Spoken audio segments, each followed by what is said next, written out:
इज्जत रसूल की गल आ जाए तो इस्लाम अमन का दर्श देता, जे इज्जत नमूसे इमरान की गल आ जाए तो इस्लाम अमन का दर्श नहीं देता, ते जनाब इज्जत आर्मी चीफ की गल आ जाए तो इस्लाम अमन का दर्श नहीं देता।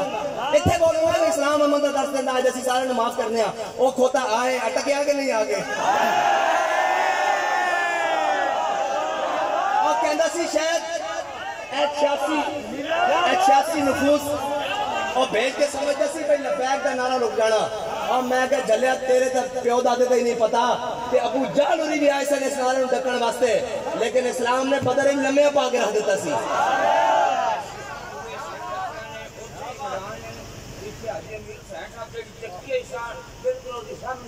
ये तो अज दुनिया है ना, बाकी भी हिसाब अजे पिया बाकी सारा। और मैं क्या नशे नहीं जड़ा बने होने, अजे तो 2-3 हफ्ते हुए, अजे तो 2-4 दिहाड़े की गल है। अजे तो जनाब अभी इसके इम्तिहान और भी हैं। हाँ, अजे तो एक चो निकलना, दूसरे चो निकलना, तीसरे।